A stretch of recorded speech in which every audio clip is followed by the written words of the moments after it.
करस राज निधन की आरती पावन पुराण की गलिमल मतनी निवारणी जन्म मृत्युमय भव भय हरणी सेवार सतत सकल सुख करती तुम हो शारदी की पावन पुराण की आरती अति पावन पुराण की विवेक विकारी भगवत तत्वरस प्रकाशनी परम ज्योति परमात्म ज्ञान की आरती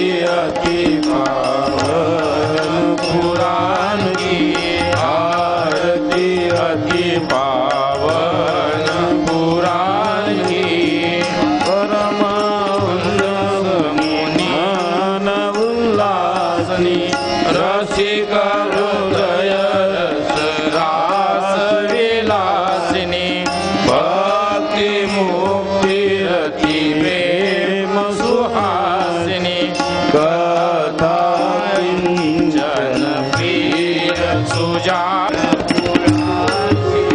धर्म भक्ति ज्ञान की आरती अति पावन पुराण की आरती अति पावन पुराण की त्वमेव माता पिता त्वमेव त्वमेव बन्धु सखा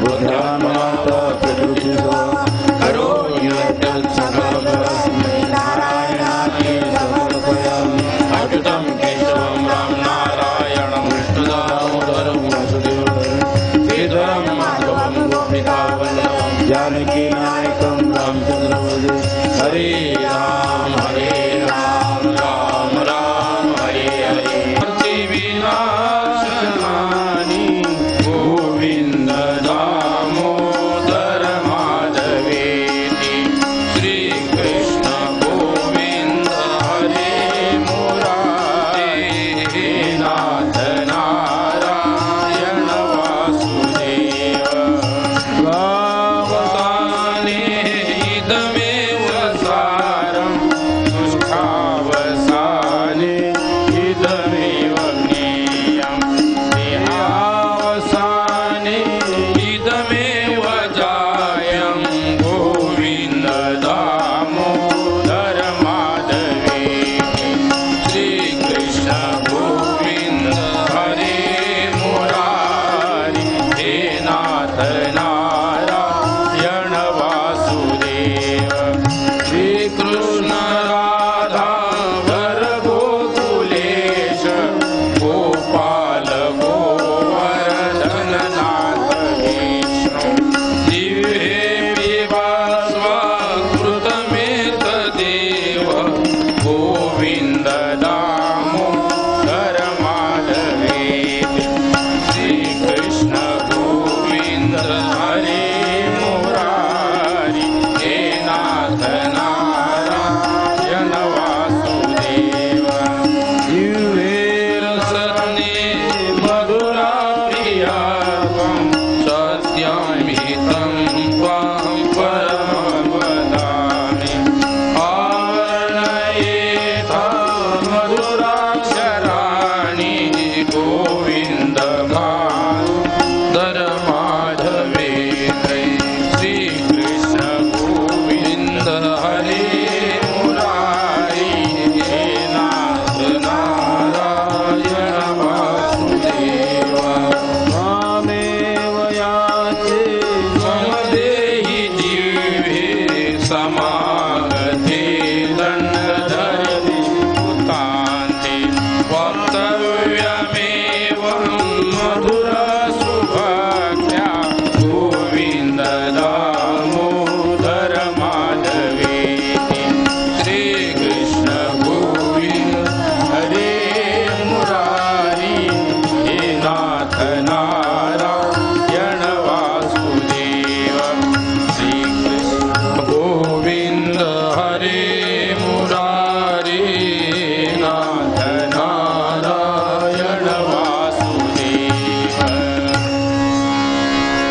गोपाल कृष्ण भगवान की जय। श्री गुरुदेव भगवान, काशी विश्वनाथ भगवान की। ओम नमः पार्वती पते हर हर महा। श्री ताप्ती मैया की जय।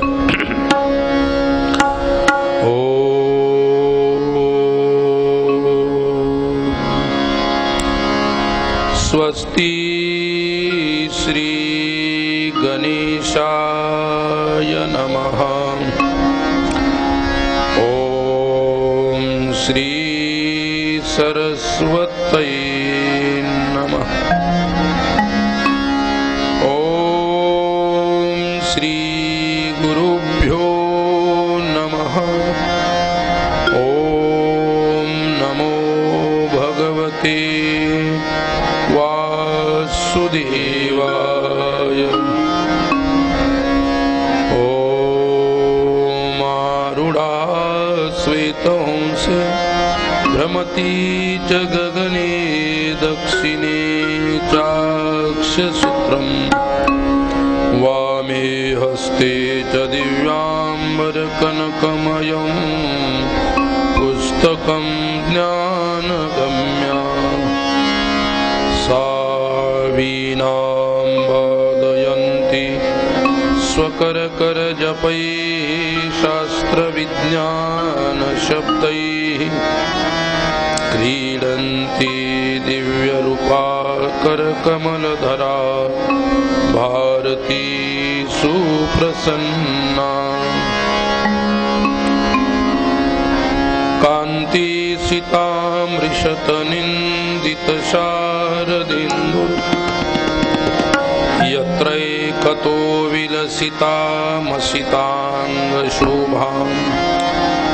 वृन्दावनेऽपि कृतया मुनगाङ्गसङ्ग राधा मुकुन्द युगलं तदहं नमामि। प्रेमाञ्जनित विलोचनेन सन्तः सदैव हृदयेषु विलोकयन्ति। यं श्यामसुन्दरमचिन्त्य गुणस्वरूपं गोविन्दमादिपुरुषं तदहं भजामि। योऽन्तः प्रविश्य मम वाचमिमां प्रसुप्तां सञ्जीवयत्यखिलशक्तिधरस्वधाम्ना। अन्यांश्च हस्तचरण श्रवणत्वगादीन् प्राणान्नमो भगवते पुरुषाय तुभ्यम्। ध्येयं सदा परिभवग्नमभीष्टदोहं तीर्थास्पदं शिवविरिञ्चिनुतं शरण्यम्। मृत्यार्तिहं प्रणतपालभवाब्धिपोतं वन्दे महापुरुषते चरणारविन्दम्। प्रह्लादनारद पराशर पुण्डरीक व्यासाम्बरीश शुकशौनक भीष्मदाल्भ्याम्। रुक्माङ्गदार्जुन वसिष्ठ विभीषणादीन् पुण्यानि मां परमभागवतान् स्मरामि। यं प्रव्रजन्तमनुपेतमपेतकृत्यं द्वैपायनो विरहकातर आजुहाव। पुत्रेति तन्मयतया तरवोऽभिनेदुस्तं सर्वभूतहृदयं मुनिमानतोऽस्मि। सर्वमङ्गलमाङ्गल्ये शिवे सर्वार्थसाधिके शरण्ये त्र्यम्बके गौरी नारायणि नमोस्तुते। हे कृष्ण करुणा सिंधो दीनबंधो जगत्पते गोपेश गोपिका कांत राधाकांत नमोस्तुते। मनोजवं मारुततुल्यवेगं जितेन्द्रियं बुद्धिमतां वरिष्ठं गुरुर्देवो महेश्वरः गुरुर्साक्षात् परब्रह्म तस्मै श्री गुरवे नमः।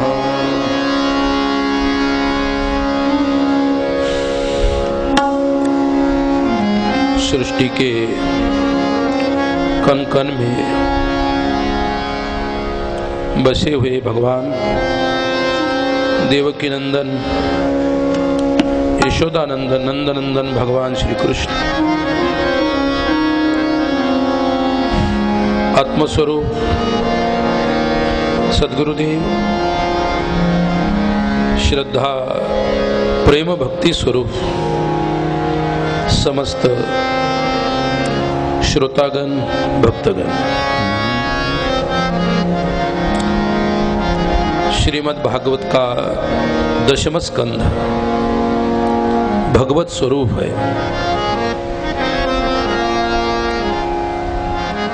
श्री कृष्ण स्वरूप है, राधा स्वरूप है। दशम स्कंध में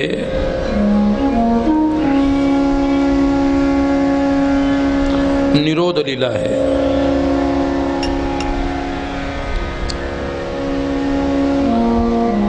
निरोध शब्द का अर्थ होता है प्रलय।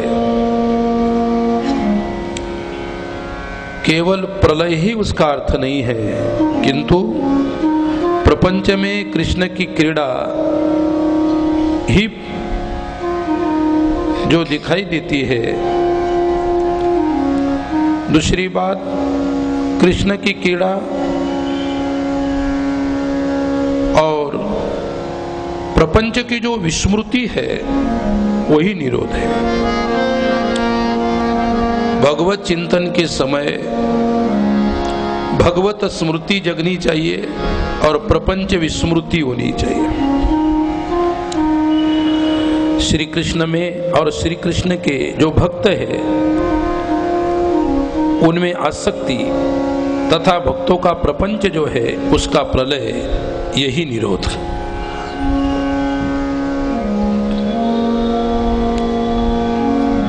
भक्त के जीवन में भगवत चिंतन से प्रपंच वृत्ति का प्रलय हो जाता है। रामकृष्ण परमहंस थे,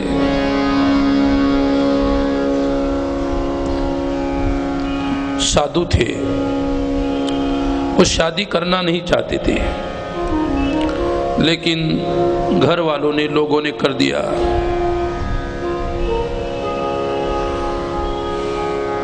विवाह के उपरांत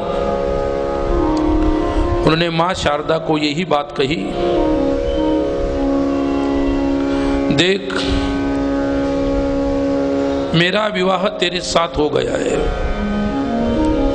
लेकिन प्रपंच करने की वृत्ति विवाह से पहले ही मेरी निवृत्त हुई थी। मुझे क्षमा कर, इस जन्म में मैं तेरे साथ प्रपंच या संसार नहीं कर सकता। शारदा माँ ने भी किसी प्रकार का कोई विरोध नहीं किया। ठीक है, यदि प्रपंच करने की आपकी वृत्ति नहीं है, मानने है मुझे, मैं मेरा भी सौभाग्य समझूंगी कि परमात्मा ने तुम्हारा साथ इस जन्म में मुझे दिया, तो मैं भी प्रपंच से रहित ही रहूंगी। कितना बड़ा त्याग है, प्रपंच वृत्ति का कितना बड़ा प्रलय उनके जीवन में। इसी बात को ही निरोध कहा जाता है।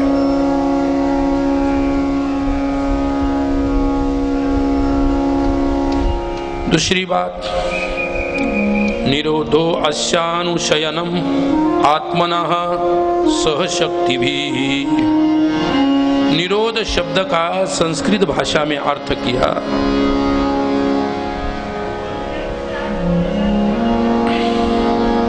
भगवान की शक्तियों के साथ अनुशयन का नाम होता है निरोध। और ऐसा ही निरोध अपने जीवन में बन जाए। इस उक्ति में आत्मनः शब्द का अर्थ निर्गुण परमात्मा किया गया है।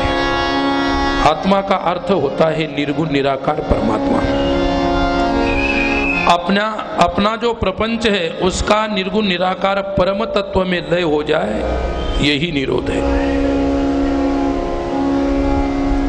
भगवान श्री कृष्ण शब्द ही इतना मोहक है। उन्होंने कहा कृषिर भुर्वाचक शब्द। इस श्रुति वाक्य में कृषि शब्द का अर्थ है सत्ता, और न का अर्थ है नित्य सुख।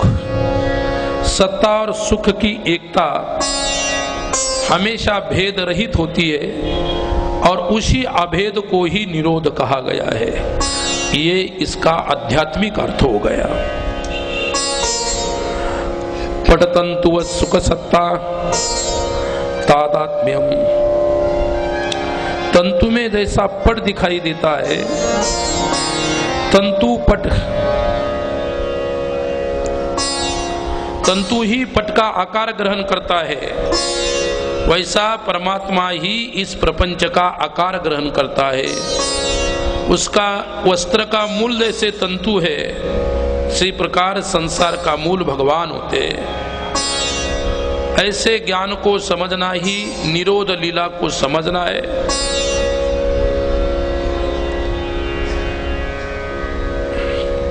और उसके बाद मनुष्य का जो अंतकरण है, कहते हैं कि उक्त वाक्य में गुहाशय शब्द का अर्थ होता है सर्व साक्षी परमात्मा, और साक्षी स्वरूप परमात्मा में ही अपने प्रपंच का अत्यंत अभाव हो जाना ही निरोध कहा जाता है। ये आध्यात्मिक निरोध तीन प्रकार के हैं, तो एक प्रकार का निरोध हो गया। अब दूसरा निरोध क्या है देखिए, द्वितीय निरोध। प्रपंच विस्मृति पूर्वक भक्त का श्री कृष्ण में इस प्रकार से तन्मय हो जाना, एक रूप हो जाना ही दूसरा निरोध है। नितराम रोधः इति निरोधः। नितराम सर्वथा रोधः। मन जो है, मन में किसी भी प्रकार का कोई संशय न रह जाना, यही असली निरोध होता है। केवल श्री कृष्ण स्वरूप में ही उस मन की लीनता, उस मन का लय, उस मन की एकाग्रता होना, यही निरोध कहा जाता है। अर्थात त्रिगुणात्मक जो प्रपंच है उसको भूल जाना ही दूसरा निरोध है। और तृतीय निरोध देखिए, आभासस्य निरोधस्य यच्चावशी च। निरोध यानी प्रपंच का प्रलय। प्रपंच का जब प्रलय हो जाता है तो उस प्रलय को ही निरोध कहा जाता है। भक्तानां प्रपंचाभावः निरोधः।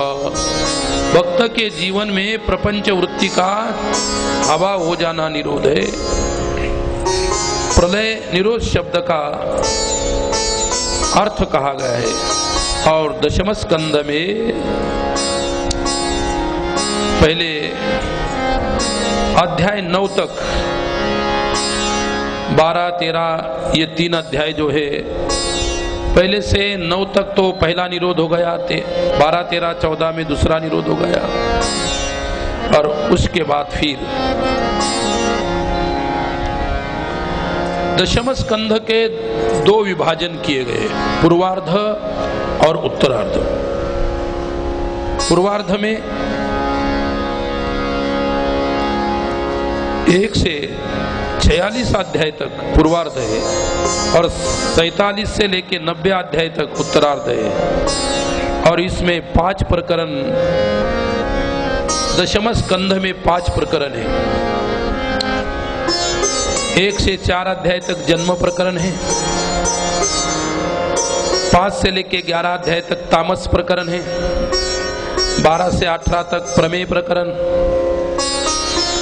और 19 से लेके 25 तक तामस साधन, 26 से लेकर 32 तक फल, अध्याय 33 से लेकर 39 तक राजस प्रकरण है, 40 से 46 तक प्रमेय राजस प्रमेय, 47 से लेके 60 तक राजस साधन है, और 54 से लेके 60 अध्याय तक फल प्रकरण है, राजस फल।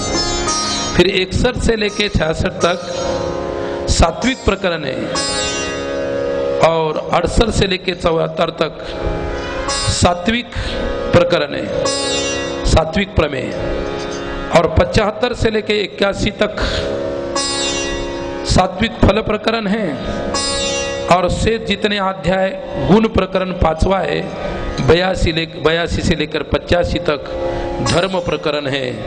इस प्रकार से इस दशम स्कंध का विभाजन किया, और विभाजन करने के उपरांत भगवान ने जो अवतार ग्रहण किए हैं,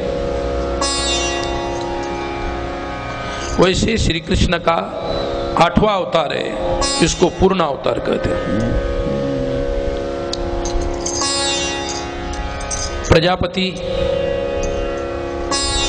प्रजापति ने स्वयं 3 जन्म लिए, और तीसरे जन्म में उनके गर्भ में या उनके घर भगवान है। वसुदेव देवकी का इससे पहले 2 जन्म हुए थे, पहले सुतपा और प्रश्नी, कश्यप और आदिति, और तीसरा जन्म वसुदेव और देवकी। अवतार 6 प्रकार के होते हैं, अंश अवतार, अंशांशी अवतार, आवेश अवतार, कला अवतार, पूर्ण अवतार और परिपूर्णतम अवतार। 6 अवतार है। तो भगवान कृष्ण का जो अवतार है परिपूर्णतम अवतार है। इसी अवतार में किसी भी प्रकार की कोई लीला छुटी ही नहीं, सभी लीलाओं का इसमें जिक्र आया है, वर्णन आया है। उसी प्रकार भगवान श्री कृष्ण ने बहुत सारी लीलाएं की। भगवान का अवतार साक्षात परिपूर्ण होने के नाते उनका स्वरूप भी परिपूर्ण है, और भगवान श्री कृष्ण ने जैसे साहित्य में 9 रस होते हैं, तो 9 रसों में लीला की। पहला रस है भयानक, उसमें कालिया दमन की लीला की। दूसरा वीर रस है, उसमें कोलया पीड़ को वध करने की लीला की।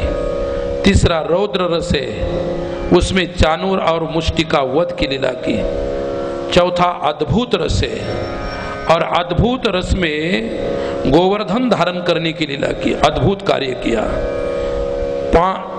और 5वां रस विभत्स है, पुतना को मोक्ष दिया विभत्स रस में। फिर 6वां शांत रस। शांत रस में यहाँ बहुत दिव्य लीलाएं की है। अर्जुन को गीता उपदेश दिया, उद्धव जी को भागवत का उपदेश दिया, शांत रस। श्रृंगार रस में गोपियों के साथ रास क्रीड़ा की। श्रृंगार के बाद करुण रस है, उसमें सुदामा के साथ लीला की। और उसके बाद हास्य 9वां रस है, ग्वाल बाल सखाओं के साथ, वानरों के साथ चोरी करते समय हास्य रस की लीला की। इसलिए भगवान की 9 रस लीला है, जिनके लीलाओं में रस है। इसलिए श्रीमद् भागवत के दशम स्कंध में रस प्रधानता है।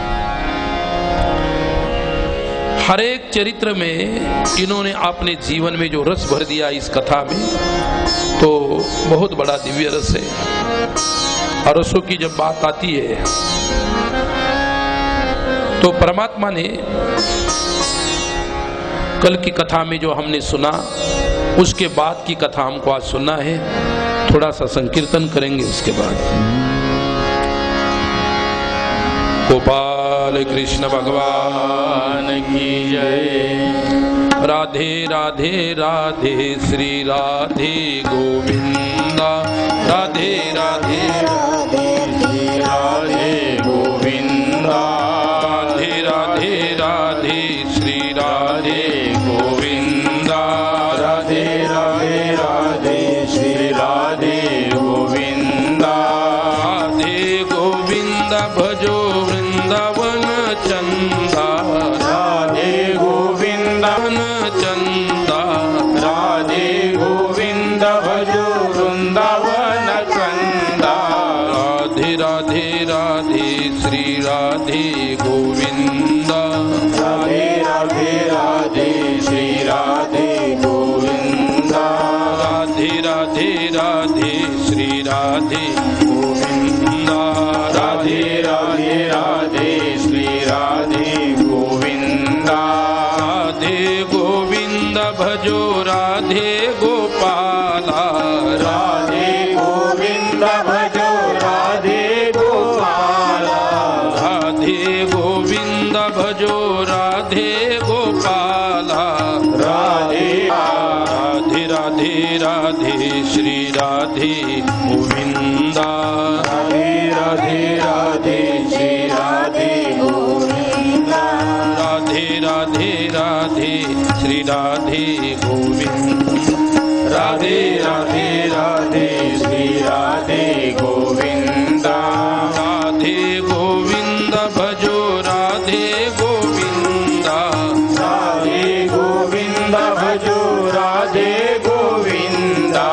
राधे गोविंद भजो राधे गोविंदा। राधे गोविंद राधे गोविंद भजो बाल मुकुंदा। राधे गोविंद भजो बाल मुकुंदा। राधे गोविंद भजो बाल मुकुंदा। राधे गोविंद भजो बाल मुकुंदा। राधे राधे राधे श्री राधे गोविंदा। राधे राधे राधे श्री राधे गोविंदा। राधे राधे राधे श्री राधे गोविंदा। राधे राधे राधे श्री राधे गोविंदा। राधे गोविंद भजो राधे गोपाला। राधे गोविंद भजो राधे गोपाला। राधे गोविंद भजो राधे गोपाला। राधे गोविंद भजो राधे गोविंदा। राधे राधे राधे श्री राधे गोविंदा। राधे राधे राधे श्री राधे गोविंदा। राधे राधे राधे श्री राधे गोविंदा। राधे राधे राधे श्री राधे गोविंदा। राधे राधे राधे श्री राधे गोविंदा। राधे राधे राधे श्री राधे गोविंदा। राधे राधे राधे श्री राधे गोविंदा। राधे राधे राधे श्री राधे गोविंदा। राधे राधे राधे श्री राधे गोविंदा। राधे राधे राधे श्री राधे गोविंदा। राधे राधे राधे श्री राधे गोविंदा। राधे राधे राधे श्री राधे गोविंदा। राधे राधे राधे श्री राधे गोविंदा। राधे राधे राधे श्री राधे गोविंदा।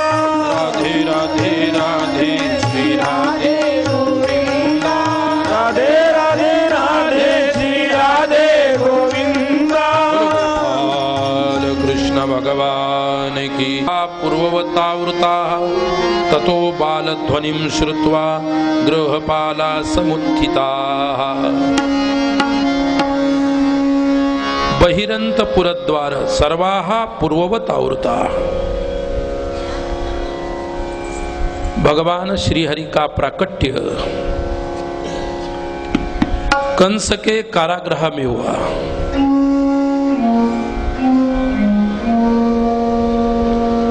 भगवान जब प्रकट हुए तो कारागृह में प्रकट हुए। परमेश्वर का प्राकट्य होता है और जीव का जन्म होता है। परमेश्वर ने यह विचार किया कि यदि मुझे जन्म लेना है, प्रकट होना है, तो कारागृह ही अच्छा है। वे स्वेच्छा से कारागृह में प्रकट हुए। और तुम भी जन्म लेते हो तो परीक्षा से, प्रारब्ध की इच्छा से जन्म होता है तुम्हारा। और तुम्हारा ही पहला प्राकट्य होता है कारागृह में। मां का उदर ही कारागृह है। जन्म से पहले तुम्हें 9 महीने 9 दिन की शिक्षा मिलती है कारागृह की, तब जाके तुम्हारा जन्म है। पहले जब आए तो जेल में आए। भगवान भी जेल में प्रकट हुए। भगवान ने कहा कि जीव की जैसी लीला करना है तो कारागृह में प्रकट होना पड़ेगा। जीव का कारागृह कर्म से बंधा रहता है और भगवान का कारागृह दिव्य है। इसलिए गीता जी में कहा, जन्म कर्म च मे दिव्यम मेवं यो वेत्ति तत्वतः। मेरा जन्म दिव्य है, मेरा कर्म दिव्य है। और जीव का जन्म कर्म दिव्य नहीं होते। इसलिए जीव भी कारागृह में आता है और भगवान ने कहा कि हम भी कारागृह में आएंगे। भगवान जब कारागृह में प्रकट हुए तो वसुदेव जी को उन्होंने आदेश किया कि हमें गोकुल पहुंचा दो, हमें गोकुल पहुंचा दो तुम नंद बाबा के यहाँ। हमारी संपूर्ण बाल क्रीड़ा गोकुल में होगी। हम मथुरा में बाल क्रीड़ा नहीं कर सकते।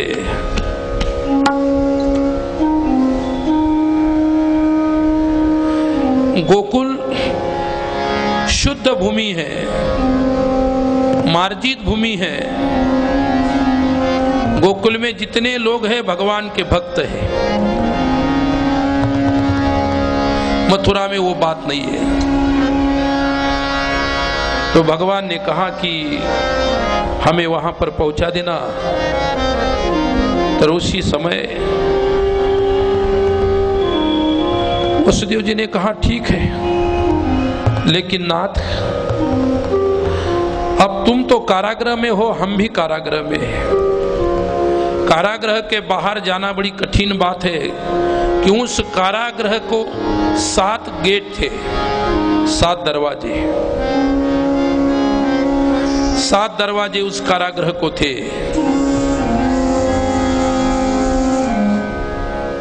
और 7 दरवाजों को लांघकर बाहर निकलना है। भगवान ने कहा क्यों चिंता करते हो, 7 ही दरवाजों को हम खोल देंगे।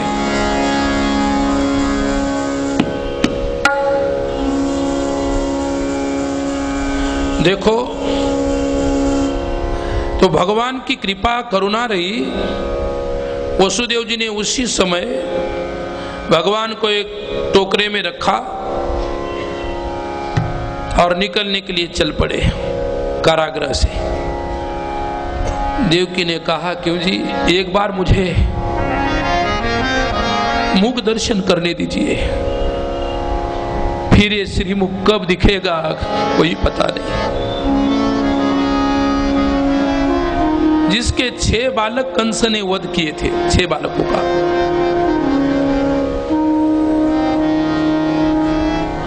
सातवां बालक रोहिणी के गर्भ में बलराम जी के रूप में उसने भी जन्म लिया। 8वां बालक मैं श्री कृष्ण।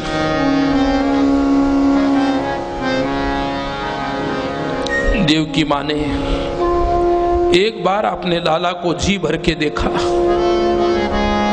अपने हृदय को लगाया, फिर उस टोकरी में रखा।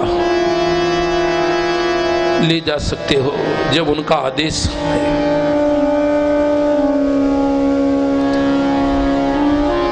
पहले दरवाजे के पास आया तो खुल गया दरवाजा। एक एक करके 7 ही दरवाजे अपने आप खुल गए। बाहर आते देखते हैं तो बिजली की गड़गड़ाहट हो रही है, जोर से बारिश बरस रही है। ऐसी परिस्थिति तैयार हो गई, आप कैसा निकले, बड़ा प्रश्न उनके सामने खड़ा हो गया। आंखें बंद करके उस परमात्मा का स्मरण किया।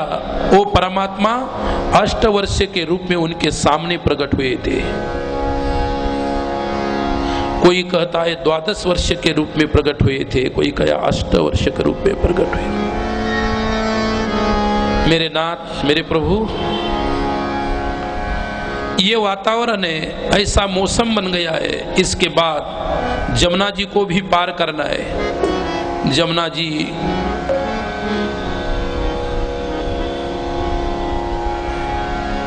जी में इतनी बाढ़ है कि दोनों किनारे से पानी लगा हुआ है।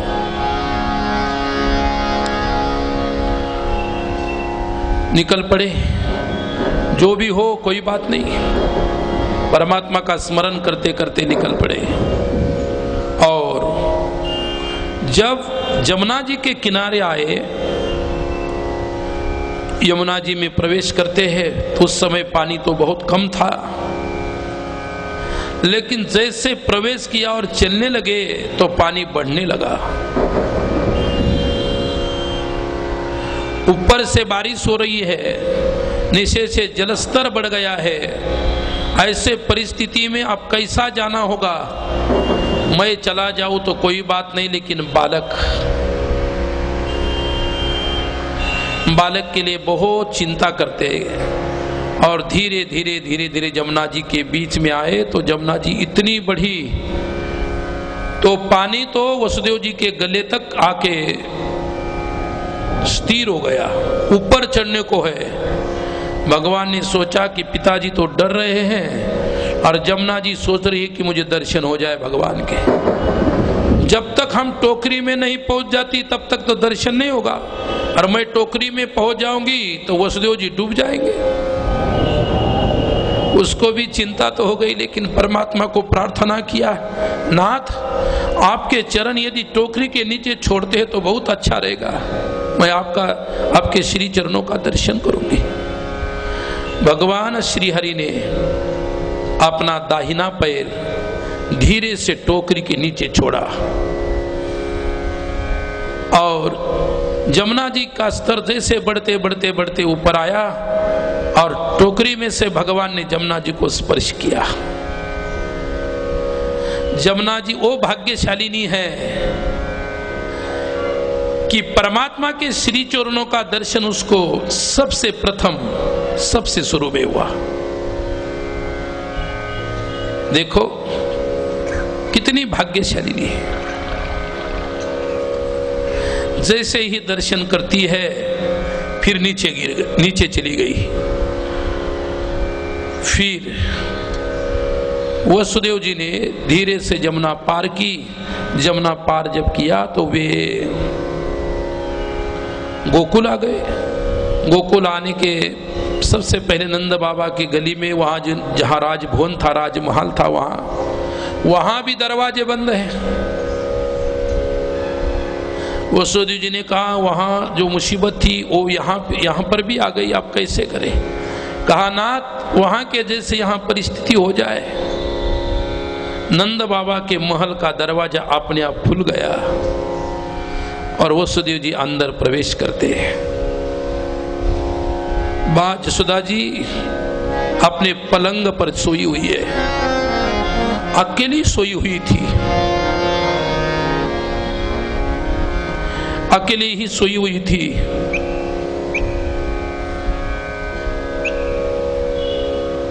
अष्टमी की तिथि है और अष्टमी तिथि को रात का ये प्रसंग है। मां तो सो गई थी। वसुदेव जी ने धीरे से टोकरी नीचे उतारी, पलंग के किनारे पर रख दी और ऐसा ही बालक उठाया और मां यशोदा जी के पास सुला दिया।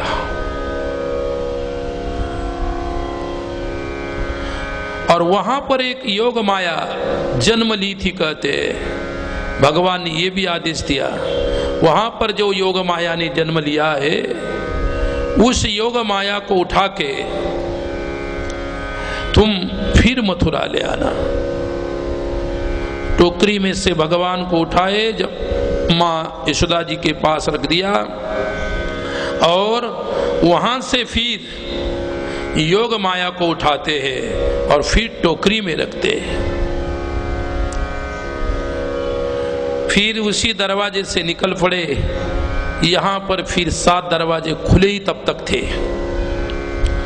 जैसे पहले गेट के पास दरवाजे के पास आए, अंदर घुसे, पहला दरवाजा लग गया। माया बंधन होने के नाते वो तो जीव को बंधन में डालती है, दरवाजे बंद कर देती है। और परमात्मा तो मुक्ति है, मोक्ष है, वो जब है अपने पास तो दरवाजे खुल जाते हैं। बंधन में डालती उसको माया कहते हैं, बंधन से जो मुक्त कराता है उसको परमात्मा कहते हैं। ऐसे परमात्मा है। और भगवान फिर 7 दरवाजे अपने आप अंदर गए, 7 दरवाजे लग गए। द्वारपाल थे, सो गए। इसलिए यहां पर कहा बहिरंतपुर द्वार सर्वाहा पूर्ववत आवृताः। जैसे ही वसुदेव जी आए तो सभी द्वार लग गए, जैसे खुल गए थे वैसे फिर से लग गए। और अंदर जब बालिका लाई गई ततो बाल ध्वनिम श्रुत्वा गृहपाला समुत्थिता। जैसे बालिका कारागृह में आई तो जोर जोर से चिल्लाने लगी, रोने लगी। तो सोए हुए द्वारपाल जग गए। वो जग ही रहे थे कि पहली ध्वनि ततो बाल ध्वनिम श्रुत्वा, पहली ध्वनि कंस ने सुनी। वो सोता ही नहीं था, रात दिन जागता था, मेरा शत्रु जन्म लेगा, 8वां बालक है, पता नहीं उसका जन्म कब होगा, सोया ही नहीं। रात दिन जगता है। और जो जागता है वही भक्त है, जो सोता है उसको भक्त नहीं कहते। इसलिए कंस का ये मत समझो कि दुराचारी था, भक्त भी था वो, लेकिन इतनी ही बात थी, उसकी भक्ति विरोधी भक्ति थी, भक्त था। उसको तो दूसरी कोई चीज दिखाई आपने जीवन में नहीं दिया। जब से पता चला कि मेरा विनाश, मेरा नाश, मेरी मृत्यु देवकी के 8वें पुत्र के द्वारा होगी, वो तो केवल प्रतीक्षा कर रहा है।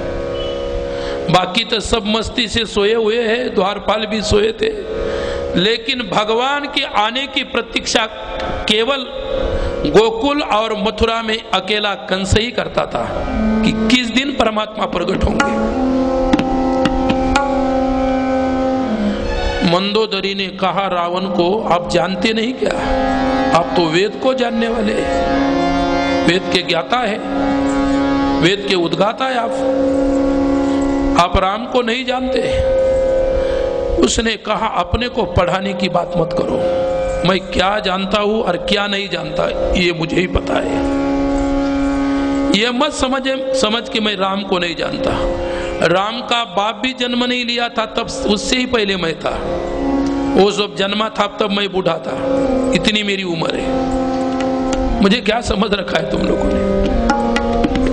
वो जानता था। जानने के साथ साथ जिसको जानना है उससे मुक्ति भी चाहता था। रावण ने कहा बस एक बार दृष्टि से दिख जाए, बस आपने को कोई फिक्र नहीं। युद्ध में आमने सामने जब रावण ने देखा भगवान को, बोला अपना काम हो गया, अब शरीर को मारे या तारे वो उसकी बात है। दृष्टि में रावण ने राम को बिठा लिया। जब तक युद्ध चलता रहा और राम के बगैर किसी का स्मरण नहीं करता था, राम ही दिखाई देता था। चारों तरफ राम ने ही उसको घेरा था। एक दिन कंस भोजन के लिए बैठा, उसकी 2 रानियां थी, अस्ति और प्राप्ति नाम से, दोनों जरासंध की बेटी थी। एक का नाम अस्ति और प्राप्ति। दोनों रानियों ने बढ़िया भोजन बनाया। कंस ने कहा कि जो भी खिलाना है खिला दो, मेरी उम्र तो अब ज्यादा नहीं रहेगी, मेरी मृत्यु तो मुझे लग रहा है नजदीक नजदीक आ रही है, जितनी सेवा करनी हो तो करो। उन दोनों रानियों ने इतना बढ़िया भोजन बनाया और परोसा।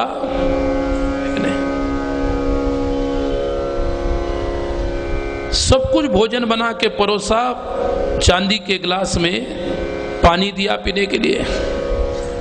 जैसी पानी डाल रही रानी तो अरे रे बोले पानी मत डाल, पानी मत डाल, इसमें तो मेरा शत्रु दिखाई दे रहा है, ये पानी में तो कृष्ण दिखाई दे रहा है मुझे। जैसे ही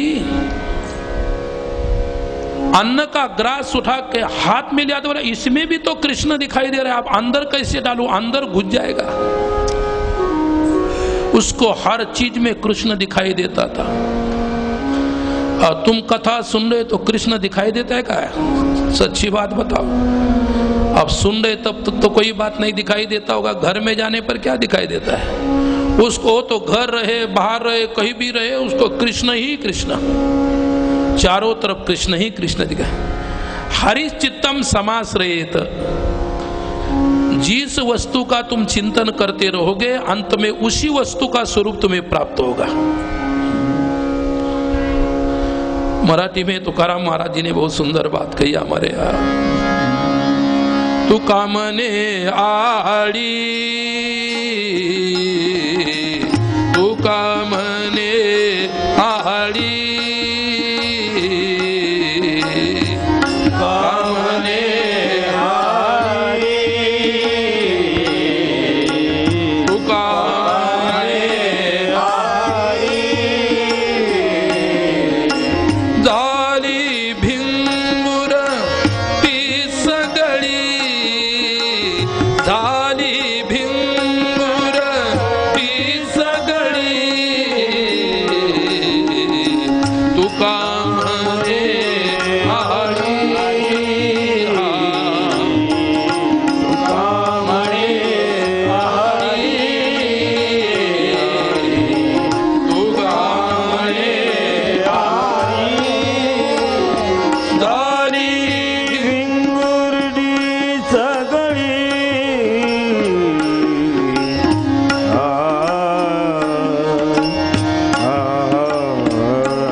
आड़ी धाली भिंगुरटी सगड़ी। भूंगे के ध्यास से वो भूंगा बन गई। देखिए, जिसका तुम चिंतन करोगे ध्यास करोगे अंत में तुम उसी वस्तु को प्राप्त हो जाओगे। कंस निरंतर ध्यास करता है और निरंतर ध्यास ही भक्त का लक्षण होता है। जीव विषय का ध्यास निरंतर करता है, भक्त परमेश्वर का ध्यास करता है। अंतिम तो ऐसी बात हो गई, वो अपने पत्नी को ही राम राम करने लगा। बोले तुम कौन है? अरे बोले हमारे साथ तुम्हारी शादी हो गई, फिर पूछ रहे कौन है? ये कोई सवाल हो गया? वो भी अपने प्रपंच को भय के मारे भूल गया। उसकी भक्ति भय आविष्ट भक्ति थी, विरोधाभास की भक्ति थी। वो तो उसी परमात्मा का ध्यास करता था, लेकिन विरोध करके रावण ने विरोधी भक्ति की। ये दोनों ही परमात्मा स्वरूप को ही प्राप्त हुए। भक्ति नहीं करते तो परमात्मा स्वरूप नहीं मिलता। इतना ध्यास है, जागते उठते बैठते सब कार्य करते हुए एक ही दास। इतना बड़ा भक्त है कि कृष्ण ध्यास से अंतिम कृष्ण हो गया।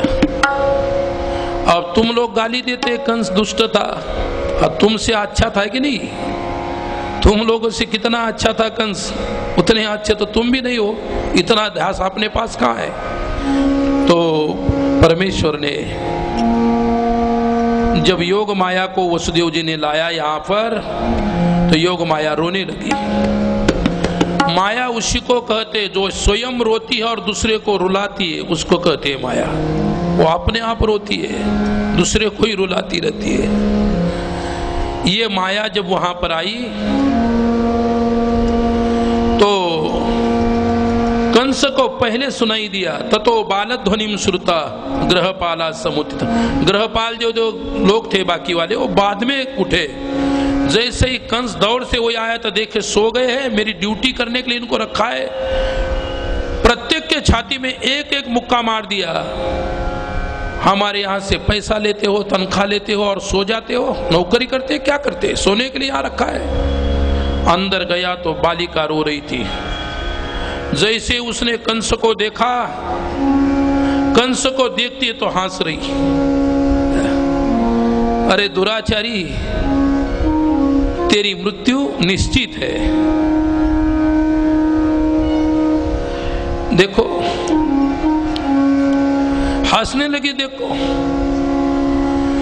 कंस ने विचार किया कि हंस रही इसलिए मुझे डरती नहीं, मुझे काल भी कांपता है, ये नहीं कांप रही।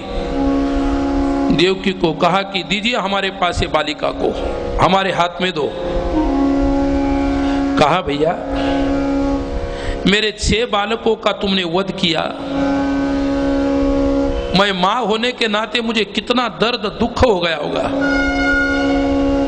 मां के दर्द को तू क्या जानेगा। जैसे हिंदी में एक कहावत है,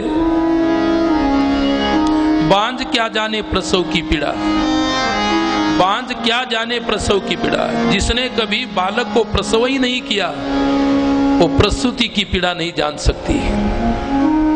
वैसे मां के हृदय में जो मरे हुए बालक के प्रति दर्द है, वो दर्द को कोई नहीं जान सकता। कौन जानेगा। जिसको दर्द होता है वही अपने दर्द को जानता है, पड़ोसी वाला नहीं जानता।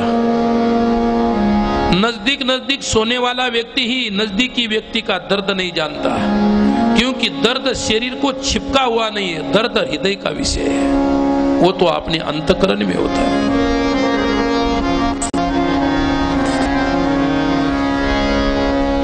तो दर्द की बात तो बहुत बड़ी है। संत मीराबाई ने कहा, हेरी मैं तो प्रेम दीवानी मेरो दर्द न जाने को। हेरी मैं तो प्रेम दीवानी रो दर्द न जाने रो दर्द न जाने को। हेरी मैं तो दर्द दीवानी मेरो दर्द न जाने को। दीवानी मेरो दर्द न जाने को। तेरी मैं तो दर्द दीवानी मेरो दर्द न जाने को। प्रेम दीवानी मेरो दर्द न जाने को।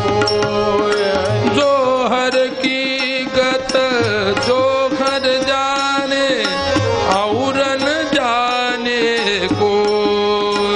जो हर की गत जो हर जाने और न जाने को। घायल की गत घायल जाने और न जाने को। घायल की गत घायल जाने और न जाने को। तेरी मैं तो दर्द दीवानी मेरो दर्द न जाने को। तेरी मैं तो प्रेम दीवानी मेरो दर्द न जाने को। तेरी मैं तो दर्द दीवानी मेरो दर्द न जाने भक्त के हृदय का जो अति सूक्ष्म दर्द है उसको कोई नहीं जानता। जिसको दर्द उठता है वही जानता है दर्द क्या चीज है। कंस बालिका को मांगता है तो मां देवकी ने कहा कि ठीक है भैया, अब नहीं मानता तो क्या है। आंखें बंद कर दी।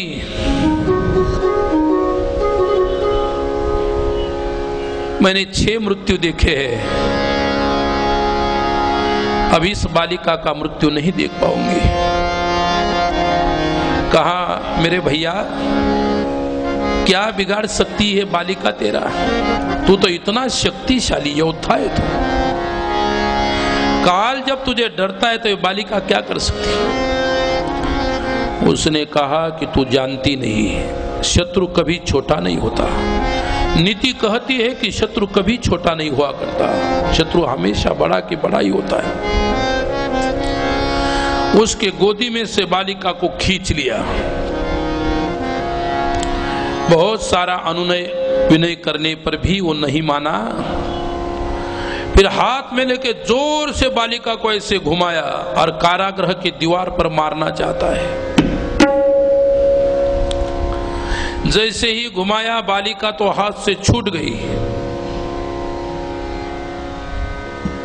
कारागृह से बाहर चली गई, आकाश में विलीन हुई और आकाश से बोलने लगी, अरे दुष्ट, जिसको मारने का प्रयास तू कर रहा है ना, तेरा शत्रु जो देवकी का 8वां बालक इस संसार में तेरे लिए अभी भी जिंदा है, जीवित।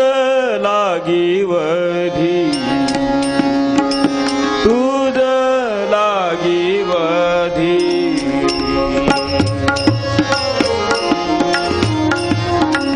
उपजला मजादी, उपजला मजादी, तुझ लागी वधी,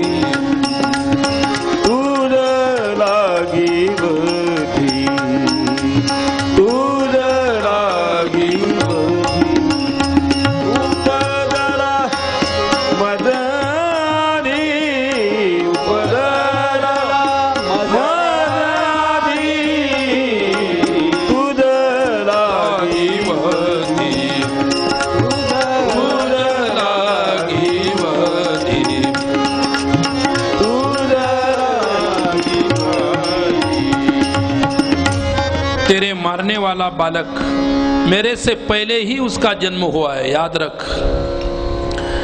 और तेरा जो वध है वो निश्चित है। क्या मारेगा मुझे? माया को मारने में भी ताकत लगती है।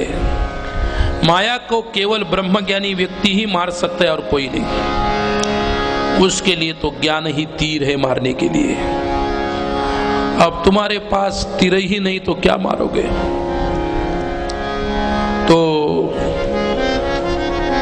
कंस कारागृह से वापिस जब घर आया बहुत घबराया हुआ था। मेरा वध निश्चित हो गया है, अब मेरा शत्रु इस समय कहीं ना कहीं पर जीवित है। उसी समय तुरंत सभा बुलाई और सभा में जब सभा बुलाई, सभा में फिर सभी मंत्री लोग बैठे, विचार विमर्श हुआ। विचार विमर्श जब हुआ तो उन्होंने कहा कि देख, कंस ने कहा कि मेरा शत्रु इस ब्रजभूमि में कहीं ना कहीं तो जीवित है, उसकी खोज करना पड़ेगी और उसको मारना पड़ेगा। लोगों ने कहा कि हाँ साहब ये बात तो ठीक है, इसके ऊपर 2 ही उपाय है। एक तो ब्रज में जितने ही बालक जन्म लिए हैं सभी को मार दे, तो उसमें तुम्हारा ही शत्रु मर जाएगा। एक उपाय हो गया। दूसरा उपाय यह है कि जितने भी बालक यहाँ पर जन्म लिए हैं उनमें से खोज करना कि अपना शत्रु कौन है और जो भी शत्रु होगा उसको मारना। कोई कोई अच्छे लोग, विचारवान लोग थे, उन्होंने कहा कि ठीक है, ब्रज में जितने बालक इस समय जन्म लिए हैं, इनमें से खोज लेना कि तुम्हारा शत्रु कौन है, उसी शत्रु को मार देना, एक ही बालक मर जाएगा। बाकी मंत्रियों ने कहा ये कोई बात हो गई? राजा साहब, जितने भी बालक ब्रज में जन्मे हैं ना, सबको मार दो, न रहेगा बांस न बचेगी बांसुरी। अपने आप शत्रु उसमें मर जाएगा, कौन खोजता रहेगा? ये मूर्खों ने दी मंत्रणा। ये बोले ऐसा करो। राजा ने उस व्यक्ति की पीठ जो थपथपाई, बोले इसने सही बात कही, ऐसा मंत्री होना चाहिए। एक के लिए सबको मरवाना है और ऐसा मंत्री होना चाहिए, वो मंत्री अच्छा है। क्या आज भी वही बात है? जो जितना ज्यादा लुटेगा वही अच्छा है और तुम उसकी जय जयकार करोगे। परिस्थिति ये रही। फिर ये काम कौन कर सकता है? ये प्रश्न जब उठा, तब कोई बालक को मारने का काम कोई नहीं लेता अपने ऊपर। शत्रु भी यदि होगा, तुम्हारा बालक शत्रु के आंगन में भी खेलता रहेगा, तो शत्रु को ही वासना नहीं होगी उसको मारने की। बालक ने किसी का बिगाड़ा नहीं है, वो तो निरागस है, निष्पाप है। किसी की हिम्मत नहीं हुई। कंस ने कहा तुम इतने लोग हैं, एक भी बालकों को मारने के लिए तैयार नहीं हो रहे।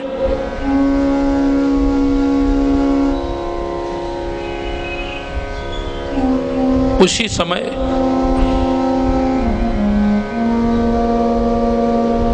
आप क्या करेंगे? यह प्रश्न जब खड़ा हुआ तो बीच में से एक नारी आ गई, एक स्त्री आई, बोले मैं ये काम करूंगी और ऐसे काम करने में मुझे बड़ा रस है और मुझे ज्ञान भी इस कामों का। कंस ने कहा आपका नाम? बोले मेरा नाम पुतना है। अच्छा, करोगी ये काम? बोले सहर्ष करूंगी, सहजता से करूंगी, आप चिंता न करें, आप किसी बात की चिंता न करें। फिर उसी समय क्या हुआ? पुतना ने बेड़ा उठा लिया कि हम करेंगे काम। कंस ने कहा कि बहुत अच्छी बात है। बालकों का वध करने के लिए पुतना तैयार हो गए। कंसेन प्रहिता घोरा पुतना बालघातिनी। पुतना बालघातिनी बालकों का घात करने के लिए, बालकों को मारने के लिए तैयार हो गई। और जैसी ही मारने के लिए तैयार हो गई, उसी समय गोकुल आई सबसे पहले और बहुत सारे बालक उसने इस प्रकार से खोजने चालू कर दिए, कौन होगा मेरे राजा का शत्रु। पुतना नंद बाबा के घर आई, बड़ी सज धज करके, श्रृंगार करके। नामा म्हणे आली नंदाची या घरा, नामा म्हणे आली नंदाची या घरा। नंदाची घरा,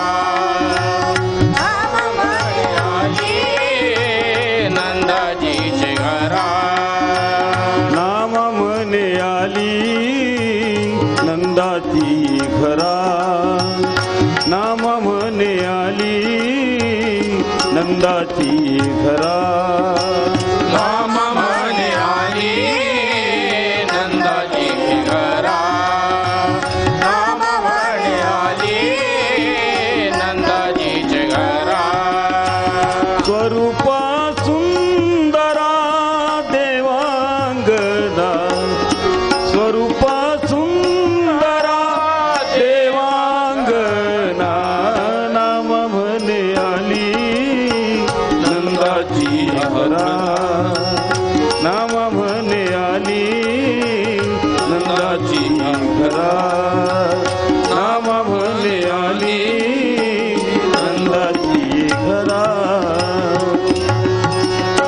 रामा मने आली नंदा चिया घरा, स्वरूप सुंदरा देवांगना।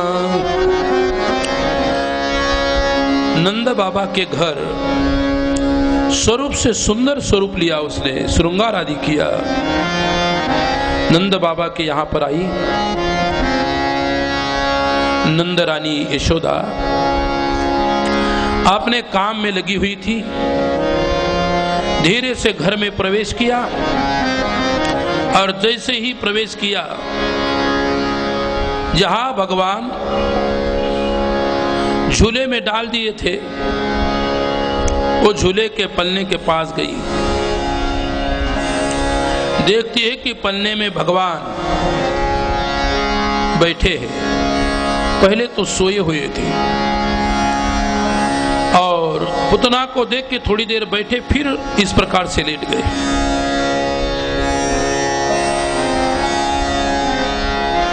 भगवान श्री हरि ने सोचा कि मुझे मारने के लिए शत्रु बन के आई है। पुतना, यशोदा मां ने विचार किया, कोई बड़े घर की स्त्री है, मेरे कान्हा को देखने के लिए आई है, आशीर्वाद देने के लिए आई होगी। कोई बात नहीं, घर में जाने में कोई हिचकिचाहट नहीं है। मां तो ये समझती है कि मेरा कान्हा सबका है और परमात्मा किसी के नहीं होते, सबके होते हैं। अंदर गई, वो झूले से भगवान को उठाया, अपने गोदी में बिठाया, ऐसा आड़ा डाल दिया गोदी। कहने लगी, लाला एक बार आंखें खोल के मेरे तरफ देख ले, देखने में कितनी सुंदर हो। भगवान किसी के सौंदर्य के ऊपर कभी मोहित नहीं होते। वो तो पूरे संसार का सौंदर्य है। जितने भी सुंदर लोग हैं भगवान ने ही बनाए हैं। सोच रही, अपने सौंदर्य का गर्व उसको अभिमान है। वो सोचती है कि मैं बहुत सुंदर हूं और एक बार परमात्मा मुझे देख ले, ये बालक मुझे देखे। वो नहीं सोचती कि ये परमात्मा है करके। गोदी में लिया, मारने के लिए स्तन में विष भर के लाई थी।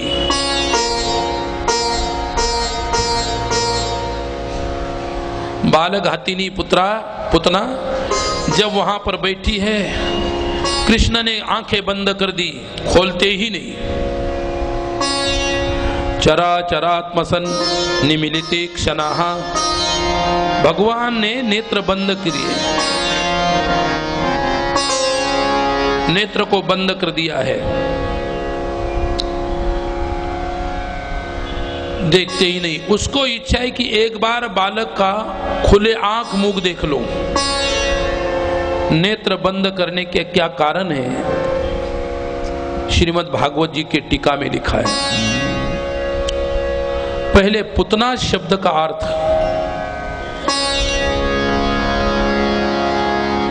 पुतना शब्द का अर्थ है पुतान नयति इति पुतना। जो पुत्र को मारती है, उसको ले जाती, उसको पुतना कहते हैं। पुतना शब्द का अर्थ है पुत यानी पुत्र, ना यानी नहीं। जिसको कभी पुत्र ही नहीं हुआ था, इसलिए दूसरे के पुत्र को उसको कीमत नहीं, ऐसे नारी को पुतना कहते हैं। तीसरी बात है पुत यानी पवित्र, ना यानी नहीं। जो स्वयं पवित्र नहीं है उसको पुतना कहते हैं। उसके अंदर पाप होने के कारण वो पापावन है, अपवित्र है। और भगवान ने उसको देख के नेत्र क्यों बंद कर दिए, इसका कारण बताते हैं। एक नंबर, पुतना अविद्या का स्वरूप है और भगवान ज्ञान के स्वरूप है। अविद्या अंधकार का स्वरूप होने के कारण वो ज्ञान के सामने टिक नहीं सकती, प्रकाश के सामने टिक नहीं सकती। और ऐसे अंधकार स्वरूप, अविद्या स्वरूप पुतना का मुख नहीं देखना चाहिए, इसलिए भगवान ने अपने नेत्र बंद कर दिए। 2 नंबर, वो बालक हाथिनी है, और बालघातिनी अततायिनी होने के नाते ऐसे पापिनी का मुख नहीं देखना चाहिए, इसलिए भगवान ने नेत्र बंद कर दिए। 3 नंबर, पुतना ने इस जन्म में अथवा पूर्व जन्म में कुछ शुभ कर्म किए होंगे और वो शुभ कर्म के कारण वो भगवान तक तो पहुंच गई, लेकिन कुछ अशुभ ही कर्म किए थे, इसलिए भगवान ने उसके अशुभ कर्म को देख के उसको मेरा मुख नहीं दिखाऊंगा, इसलिए नेत्र बंद कर दिया। उसी प्रकार कोई भी कड़वी औषधि होती है, दवाई होती है, वो लेते समय बहुत तकलीफ होती है, तो बालक हो, व्यक्ति हो, कोई भी आंखें बंद करके उस प्रकार से ले लेता है। अब उसके स्तन का विष पीना है, इसलिए भगवान ने कहा पहले से ही नेत्र बंद कर देता हूं। श्री कृष्ण परमात्मा उसका कल्याण करना चाहते हैं, और भगवान ने कहा वो तो दूध पिलाने आई है, मां बन के आई है, और बालक तो मां को नहीं मार सकता, इसलिए मैं उसको मारूंगा तो आंखें खोलूंगा, वो मां के रूप में दिखाई देगी, इसलिए आंखें ही नहीं खोलूंगा। ये 6वां अर्थ हो गया। और श्री कृष्ण परमात्मा जो है अपने आंखें क्यों बंद करते हैं? बाल्यकाल होता है, वो भीरू काल होता है, डरने का काल होता है। जैसे छोटा सा बालक है, हम किसी के घर गए हमको ही डरते है कि नहीं? तो क्या बालक डरता है और डर के अपने आंखें बंद कर देता है। डर के मारे भगवान ने आंखें बंद कर दी, इसलिए उन्होंने वो न देख पाए, इसलिए आंखें बंद कर दी थी। ऐसे आंखें बंद करने के 21 अर्थ टीका में कहे हैं। अब मैं तुमको तो 8 अर्थ बता दिया, भगवान 8वां अवतार है, तो 8 ही अर्थ बहुत हो गए तुम्हारे लिए। 21 अर्थ उसके है, शास्त्रकारों ने किए। तो पुतना जो थी जब मारने के लिए आई, भगवान ने सोचा कि इसको नहीं दर्शन दिखाऊंगा, इसको दर्शन देने से कोई लाभ नहीं।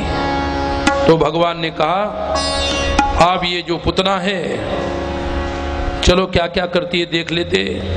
पुतना ने अपने गोदी में भगवान को लिया और फिर आंखें नहीं खोलता, बाद में अपना स्तन उसके मुख में रख दिया। भगवान पीने लगे उसके स्तन का दूध। पहले तो उसने दूध छोड़ा, दूध के पीछे फिर विष छोड़ने लगी, विष को छोड़ने लगी। भगवान ने विष भी पी लिया। मीरा के यहाँ विष किसने पिया था? भगवान ने पिया था विष। विष का प्याला राजा जी ने भेजा, पीवत पीवत मिवा हासिरे। मीरा जी को विष दिया गया तो उन्होंने, भगवान ने ही बीच में विष पी लिया। उसके बाद भगवान ने विष पिया, फिर उसका रक्त रेत वो भी खींचने लगे। सब खींचने के बाद सप्त धातु खींच लिए उसके, फिर प्राण को खींचने लगे, प्राण का आकर्षण करने लगे। जब भगवान प्राण को पीने लगे तो बहुत डर गई, इतनी डर गई कि उसने सोचा कि आप मरे बिना नहीं रहोगे, मर जाओगे। डर गई, फिर जोर जोर से चिल्लाने लगी, सा मुंच मुंच मालिमिति प्रभासिनी निष्पीड्यमाना खिल जव कर्मणि निवृत्त नेत्रे चरणों मुहुः प्रसिन्न गात्राक्षिपतिरुरोधः। सा मुंच मुंच मालिमिति प्रभासिनी। अरे बालक छोड़ छोड़ छोड़ मुझे, छोड़ मुझे, छोड़ मुझे, छोड़, मैं मरने जा रहा हूँ, मैं मर रही हूँ, मुझे छोड़। भगवान ने कहा मुझे मारने आई थी, मैं तुझे कैसे छोड़ूंगा? अब क्या? सा मुंच मुंच मालम, बस अब मुझे छोड़। निष्पीड्यमाना अखिल जीव वर्मणि, मेरा प्राण निकलने जा रहा है, मेरे प्राण छटपटा रहे, मुझे छोड़ दे। विवृत्त नेत्रे चरणों भुजो मुहुः, उसकी आंखें इस प्रकार से घूम रही, और उसी समय प्रसन्न गात्राक्षिपतिरुरोधः, भयंकर डर गई, और उसी समय पुतना के प्राण भगवान ने खींच लिए। प्राण तो भगवान में लीन हो गए। प्राणों का प्रलय भगवान के स्वरूप में हुआ, यही निरोध प्रलय है। ये दशम स्कंद प्रलय स्कंद है। निरोध उतना का तो निरोध हो गया, फिर उसका शरीर जो था ओरिजिनल शरीर था, राक्षसी शरीर जो था, वो गांव के बाहर रास्ते में जाके गिर गया। उसी समय नंद बाबा और उनके गांव वाले लोग कंस को अपने राज्य का जो कर उनके राज्य पर बैठता था वो चुकाने के लिए वहां गए थे। कर चुका के जब वापिस आए तो देखते हैं कि रास्ते में इतना बड़ा कोई शरीर पड़ा हुआ है।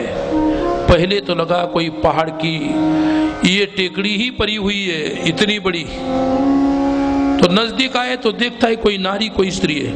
केवल स्त्री ही नहीं, उसके छाती पर अपना कान्हा भी खेल रहा है। इतनी विशाल शरीर धारिणी पुतना जब गिर गई तो उसके ऊपर कान्हा इस प्रकार से हो गया। मरने से पहले पुतना को मोक्ष दिया। गोस्वामी जी कहते हैं, जीव पावनी सहज स्वरूपा तव दर्शन फल परम अनुपा।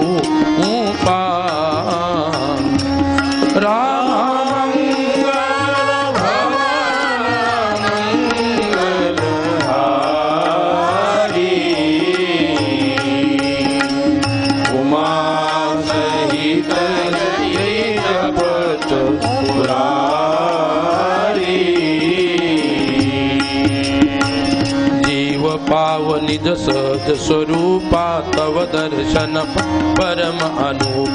मंगल भवन मंगलहारी उमा सहित जय जपत पुरारी। जीव पाव बस सहज स्वरूपा तव दर्शन परम अनूपा। मंगल भवन मंगलहारी उमा सहित जय जपत पुरारी। जीव पाव निज सहज स्वरूपा, जीव को अपना निज स्वरूप सहज प्राप्त हो सकता है भगवान के दर्शन होने पर। उसी समय नंद बाबा की गाड़ियां उधर से आ रही है तो बालंच तस्या उर्सी क्रीडंतम कुतो अभयम। नंद बाबा देखते हैं कि मेरा बालक इस राक्षसी के छाती पर खेल रहा है। दौड़ के गए, बालक को उठाया और कहने लगे अब घर जाऊंगा ना तो यशोदा को देखूंगा। मैं जब बाहर जाता हूं एक बालक को नहीं संभाल सकती। बहुत दिनों के बाद हमारे बुढ़ापे में हमको ये बालक प्राप्त हुआ है और इसको कोई इस प्रकार से ये नहीं है। तो भगवान नंद बाबा के इस प्रकार से कंधे पर बैठे और गए घर गए तो जोर से बाहर से ही चिल्लाए, यशोदा ने कहा कि क्या बात है, क्यों चिल्ला रहे? आपको तो कभी गुस्सा नहीं आता। जब से तुम्हारे साथ मेरी शादी हुई तब से अभी तक कभी गुस्सा नहीं किया, और आज कोई हिसाब किताब में कम ज्यादा हो गया होगा राजा के यहाँ तो मेरे ऊपर गुस्सा करे। ऑफिस का गुस्सा ऑफिस में रखो, घर में क्यों निकाल रहे हो? क्या किसी को ऑफिस में गुस्सा आ जाए तो घर निकाल लेता है। अरे मेरे घर वालों का क्या दोष हो गया? तो तुम ऑफिस का गुस्सा ऑफिस में रखने दो। तो यहां इन्होंने कहा कि आपको क्यों इतना गुस्सा आ रहा है, क्यों मेरे ऊपर गुस्सा कर रहे हो? नंद बाबा ने कहा कि गुस्सा आने लायक कई बात है।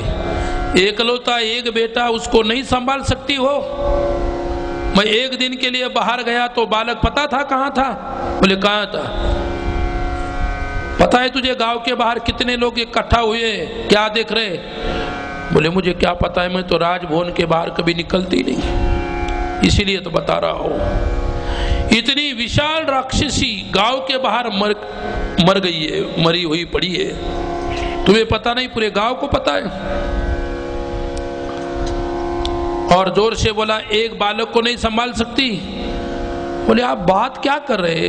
किसके बालक की बात कर रहे? किसका बालक आपने उठा के लाया है? मेरा कान्हा तो अभी भी पलने में बैठा हुआ है, और कान्हा वो पलने में बैठे बैठे हंस रहा है। ये कान्हा नंद बाबा के कंधे पर और दूसरा वहां झूले में। यशोदा जी ने कहा देखिए ना घर के अंदर मेरा कान्हा है कि नहीं, किसका बेटा लाया तुमने? नंद बाबा घर के अंदर देखते तो अंदर भी बैठा हुआ है। अरे बाप रे, कहा मैंने भूत तो नहीं लाया उस प्रेत के ऊपर का, ये बालक है या कौन है? ऐसे विचार करते कंधे के ऊपर का बालक पता नहीं उसी समय कहाँ गया, फिर वो झूले में जो था वही रहा। यशोदा ने कहा कि ऐसी बात गुस्सा मत करा करो, किसी का बच्चा उठा के लाते और मुझे पूछते कि बालक कहाँ है? नंद बाबा ने अपनी आंखें बंद करके नीचे बैठे सोचते रहे क्या बात थी।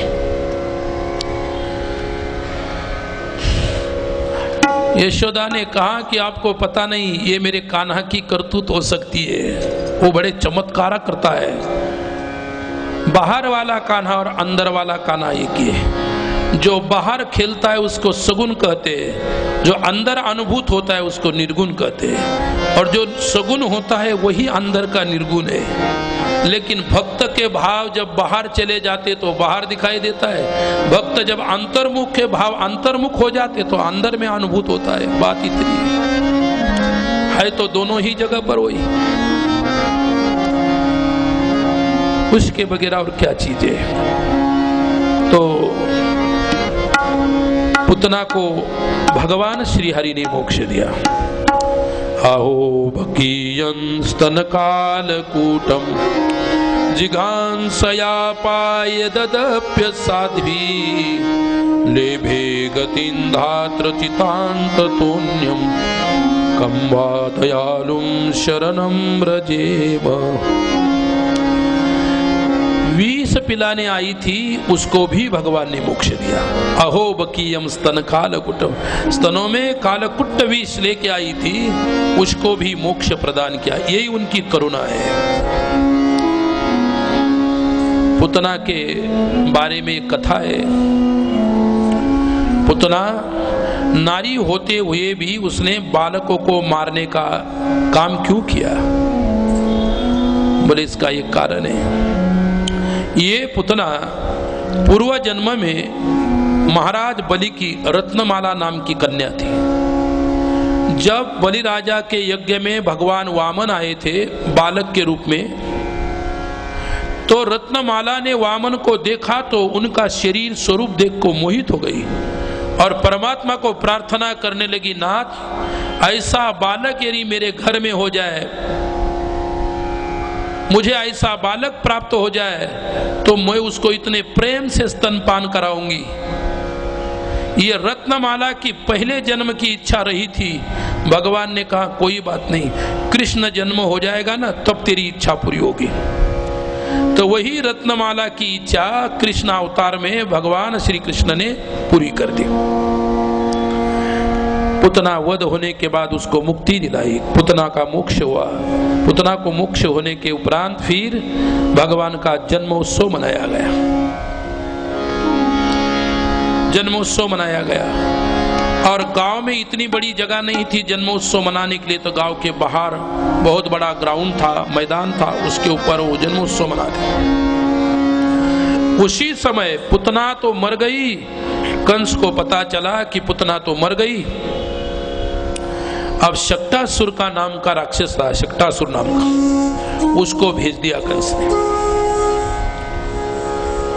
वो गाड़ी के रूप में, शकट यानी गाड़ी के रूप में वहां पहुंच गया। क्या किया था, जब जन्मोत्सव मना रहे थे उस समय बहुत भीड़ भाड़ थी। नंद बाबा यशोदा को बधाई देने के लिए बहुत लोग आए थे, उनका स्वागत सत्कार हो रहा था। गाड़ी के नीचे से छोटा सा झूला लटका दिया और बालों को उसमें सुला दिया। शक्टासुर गाड़ी में घुसा और गाड़ी को दबाने लगा। नीचे से बालक था। मैं इसको दबाऊंगा तो अपने आप दब के मर जाएगा गाड़ी के और जमीन के बीच में, लेकिन भगवान को कौन मार सकता है।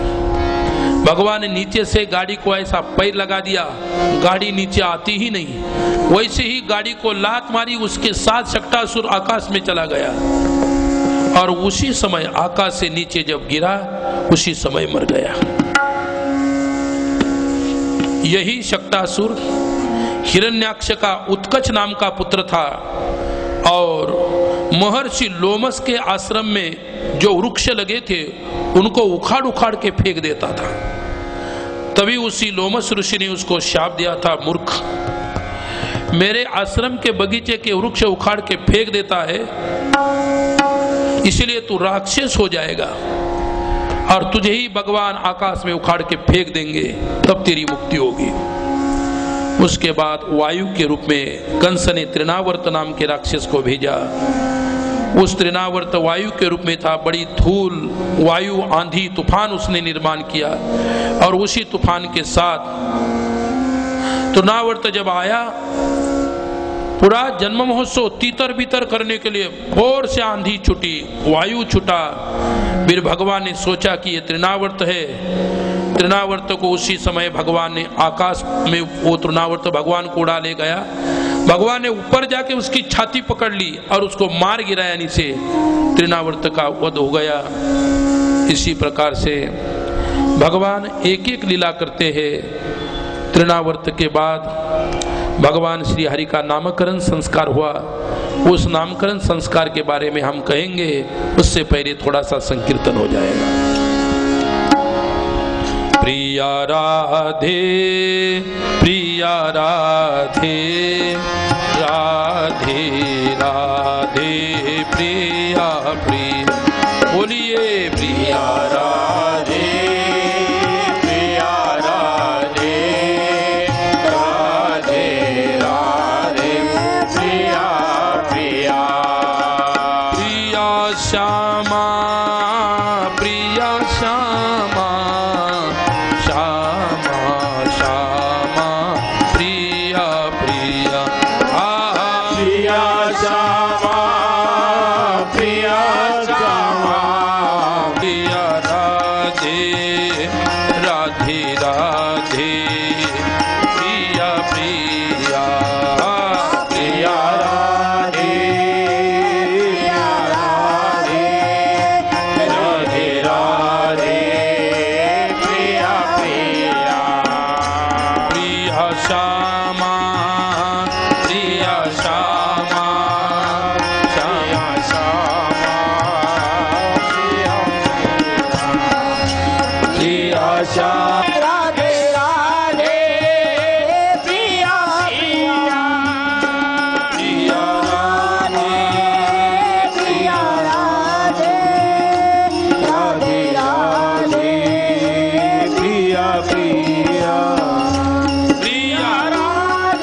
आंगन में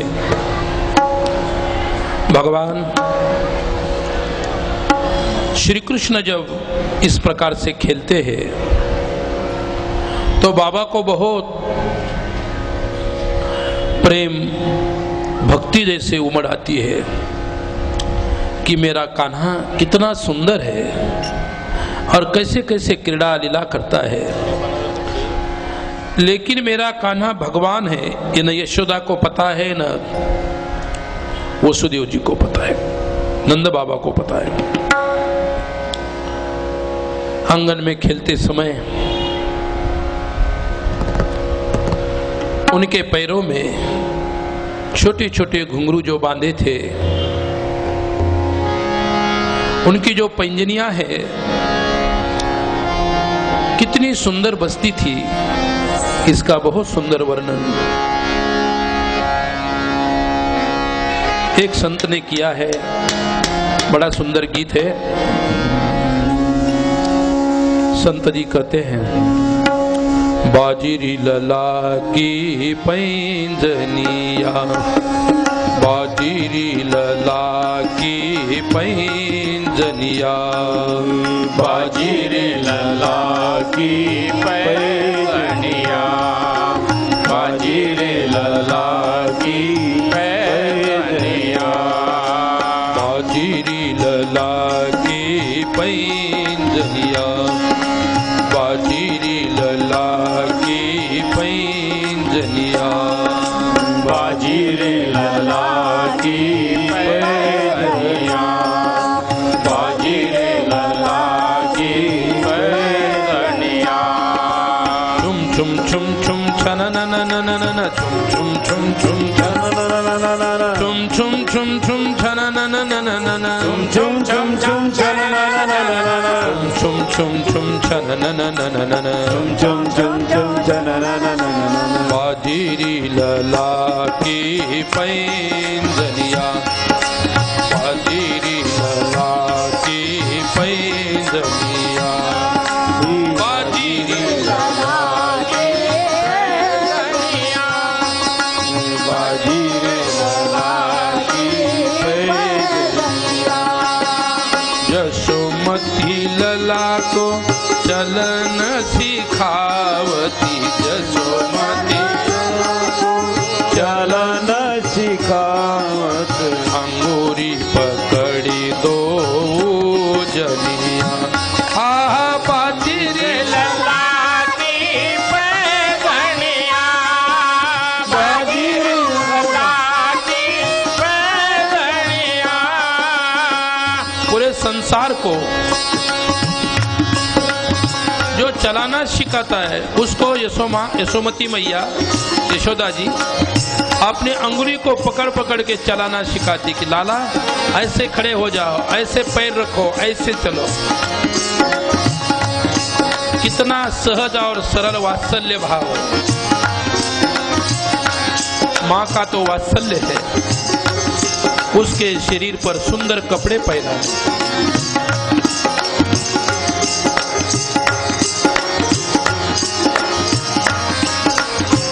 फित झगुरिया तन पहिरावे, फित झगुरिया तन पहिरावे, टोपी लगाए लटकनिया।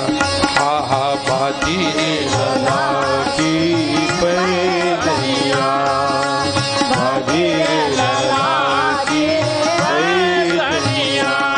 भगवान श्री हरि को पीत झगुलिया पहनाई और बड़ा सुंदर टोपी भी पहना दिया। पीले रंग के वस्त्र भगवान को बहुत अच्छा लगते। पीला रंग भगवान को बड़ा प्यारा है, वसंत ऋतु का रंग है।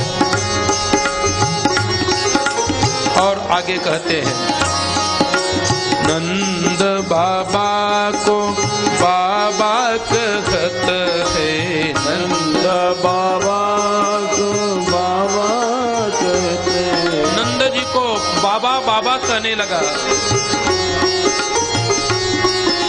बाबा शब्द से नंद बाबा को बाबा कहते हैं। नंद जी को बाबा कहने लगा, तुम भी सिखाते हैं, बाबा बोलने को नहीं सिखाते। बोले पप्पा बोलो, डैड। मरे हुए व्यक्ति का नाम है डैड। जीते जी आपने इसके पति को मार देती हो। हमारी संस्कृति नहीं है। हमारा पिताजी के लिए कितना सुंदर शब्द है बाबा।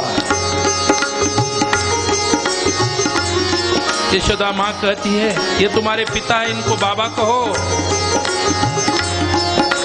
नंद बाबा को बाबा कहते हैं, नंद बाबा को बाबा कहते हैं। सबके बाबा है, लेकिन वो भी नंद बाबा को बाबा कहते हैं।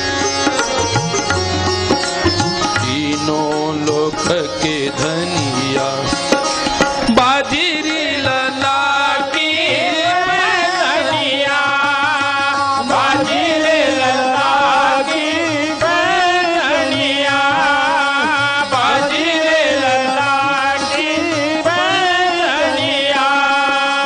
शिव ब्रह्माया को पार न पावे, शिव ब्रह्माया को पार न पावे, काहे न चावे वादिनिया आ बाजीरी की पैदनिया, बाजीरी की पैदनिया आ बाजीरे लला की धनिया, बाजीरे लला की धनिया, बाजीरे लला की धनिया। लला के पैर में पैंजनियां बांधी है। कितनी बढ़िया पैंजनियां बज रही है, और केवल चलाना सिखाती है। बढ़िया बढ़िया वस्त्र पहनाए है, और नंद बाबा के आंगन में इतना दिव्य बालक। परमात्मा उनके घर में है। एक दिन यशोदा माँ ने कहा नंद बाबा को, मैं थोड़ी मंदिर होके आती हूं, तब तक तुम बालक के प्रति ख्याल रखना, इसके प्रति ध्यान रखना। एक संत कहते कि क्या बता रही हो, जब तुम्हारे घर में स्वयं मंदिर के परमात्मा आके बसे हैं, तो तुम किस मंदिर में घूम रही हो। बड़ा सुंदर बात, एक गीत है। तेरे राम बसत तोरे मन में, तोरे राम बसत तोरे मन में, तेरे राम बसत तोरे मन में, तेरे राम बसत तोरे मन में, तेरे राम बसत तोरे मन में। तू काहे डोले वन में, तू काहे डोले वन में, तेरे राम बसत तोरे मन में, तोरे राम बसत तोरे मन, तोरे राम बसे तोरे मन में, तोरे राम बसे तोरे मन में। तू काहे डोलत है वन में, तेरे राम बसत है तेरे मन में। तेरा कान्हा ही तेरा भगवान है, कौन से मंदिर में घूमोगे। जीव की बुद्धि बड़ी चंचल होती है, यशोदा बुद्धि है, नंद बाबा जीव है, और कृष्ण चैतन्य है। जब घर में चेतनता आई, चैतन्य आए, तभी बुद्धि इधर उधर घूम रही है। अनंत बुद्धि चे तरंग, क्षणोक्षणा पालटती रंग। बुद्धि में अनंत विचारों के तरंग उठते रहते हैं, फिर नष्ट होते रहते हैं। तेरा परमात्मा तेरे ही पास है।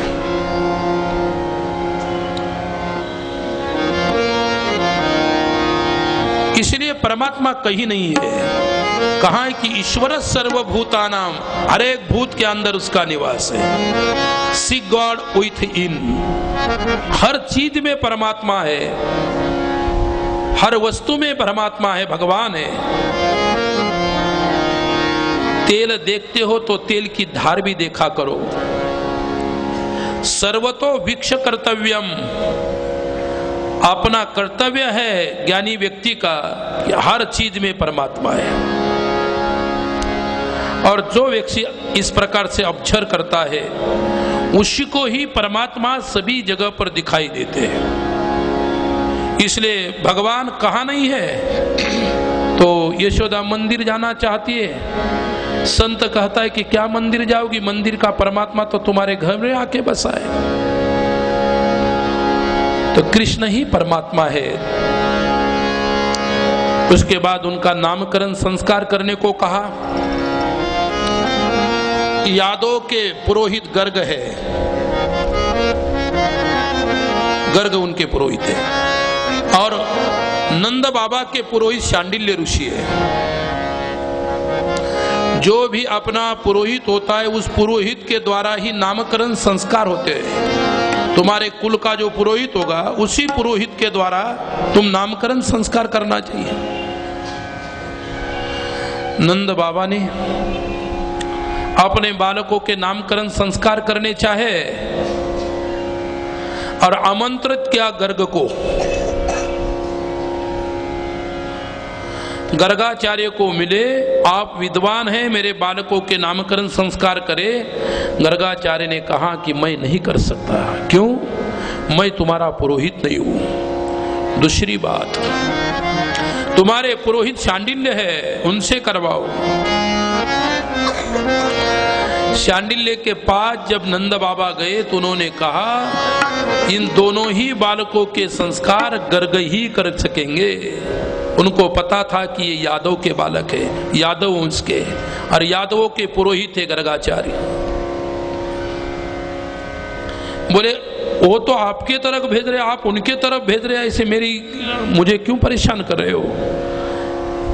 फिर उन्होंने समझाया, ऐसा नहीं कहा कि वो यादव के बालक है, कहा कि मेरे से वो विद्वान है, वो ज्ञाता है, बहुत बड़े ज्योतिषाचार्य है, उन्हीं के द्वारा करो। अब गर्गाचार्य तो तैयार हो गए, उनको ही पता था मेरे ही द्वारा इनके संस्कार होने वाले। केवल ये बात इसलिए चलाई कि कंस को ये पता न चले कि ये दो बालक यादव के वंश के हैं, तो फिर तो उसका शत्रु, उसको पता हो जाएगा कि ये मेरा शत्रु है। तो गर्गाचार्य ने कहा कि वैसे हम नहीं कर सकते, तुम्हारी इच्छा है दृढ़ तो चलो हम कर लेते। गर्गाचार्य नंद बाबा को कहते हैं कि मैं नामकरण संस्कार इनके करूंगा, लेकिन इसका बोलबाला नहीं होना चाहिए, इसका कोई प्रचार नहीं होना चाहिए। क्यों? ये बात का प्रचार हो जाएगा तो कंस तक बात पहुंच जाएगी, फिर तुम अड़चन में आओ जाओगे। उन्होंने कहा कोई बात नहीं। और दूसरी बात, इन दोनों ही बालकों का यज्ञ पवित्र संस्कार गौ के गोष्ठ में होगा, गौशाला में होगा। याद रखे, गौशाला के पवित्र जैसी जगह कोई भी नहीं होती। जैसे मंदिर पवित्र होता है वैसे गौशाला की भूमि पवित्र होती है। ये इसलिए तुम यज्ञ करना चाहो, याग करना चाहो, होम हवन करना चाहो, यदि गौशाला में जाके करोगे तुम्हें बहुत पुण्य मिलेगा। क्या? अधिक मास है, जहां भी गौशाला है गौ के लिए चारा दो, गौ के लिए दान दो, बहुत पुण्य होता है। तुम्हें किसी चीज का पाठ करना हो तो गौशाला में बैठ के पाठ करे, अधिक लाभ हो जाएगा, अधिक पुण्य होता है। यदि तुम्हारे मकान बांधना है तो कम से कम 1.25 महीना तक उस भूमि में पहले गौ बांधना चाहिए, और उसके ऊपर तुम यदि मकान बांधोगे तुम्हारे घर का ऐश्वर्य कभी नहीं मिटेगा।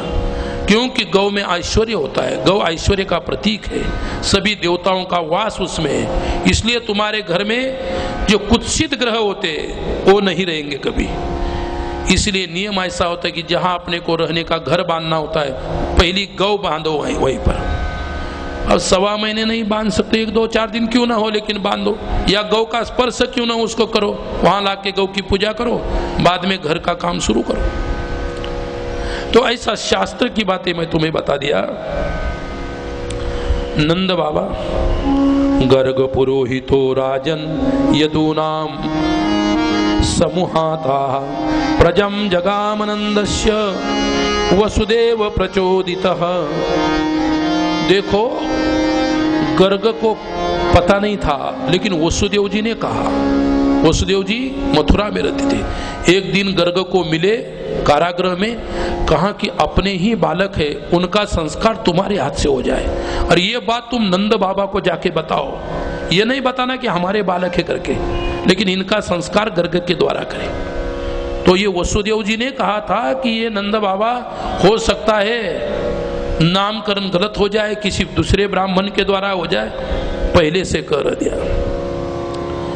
तो गौशाला में पूरी तैयारी की, और तैयारी करने के बाद दोनों के नामकरण संस्कार हुए।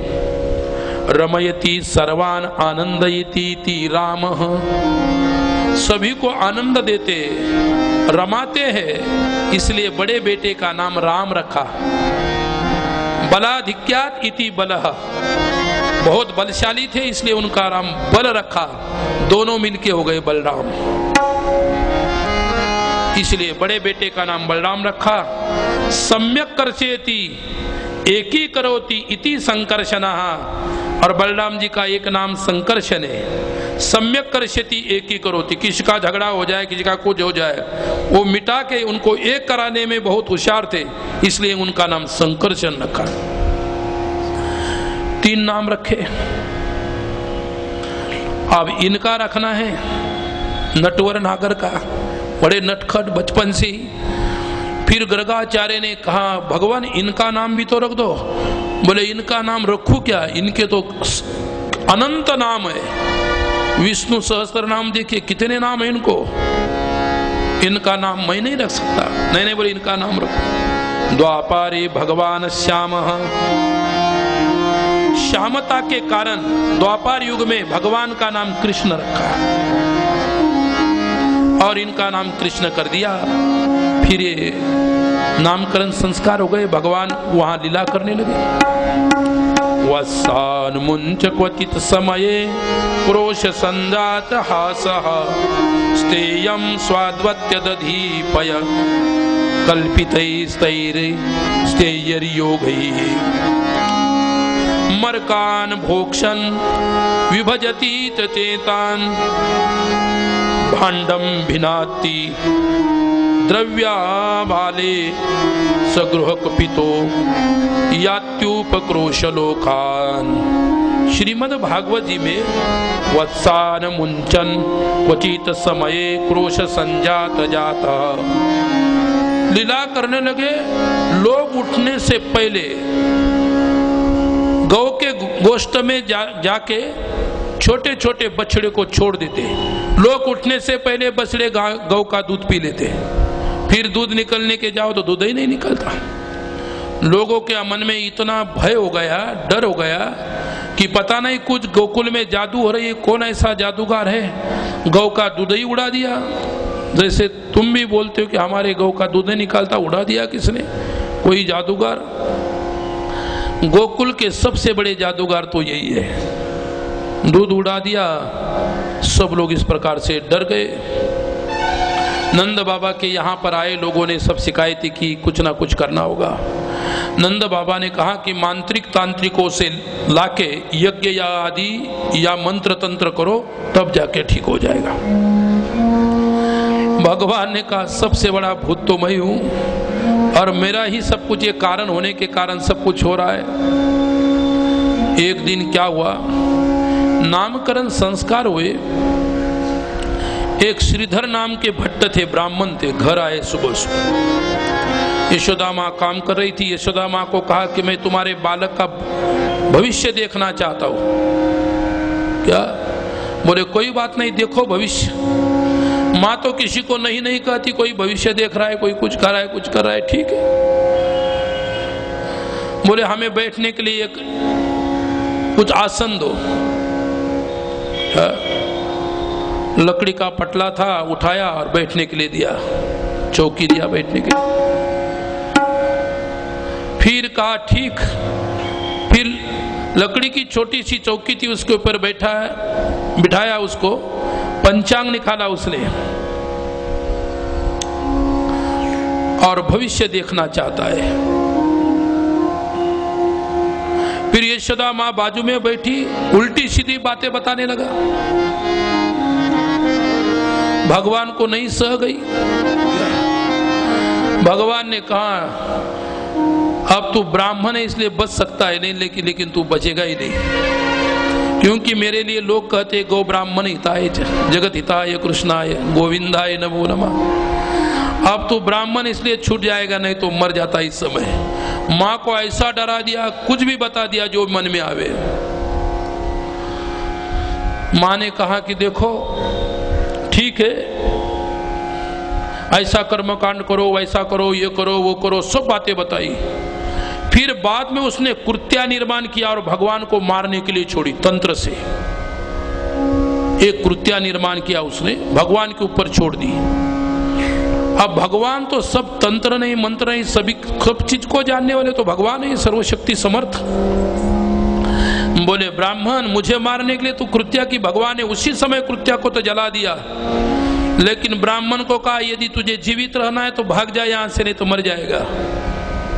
जब भागने के लिए खड़ा हुआ तो जो नीचे वाला पटला उसको चिपक गया पीछे से, फीट में जो लगा हुआ था वो फीट को चिपक गया।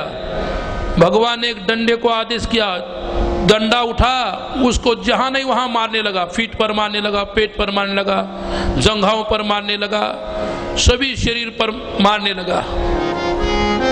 उसको तो इस प्रकार से दौड़ते दौड़ते दौड़ते भूमि कम हो गई, लेकिन गया जब सीमा के बाहर गया तो वहीं पर उसके पटले वगैरह सब नीचे गिर गए।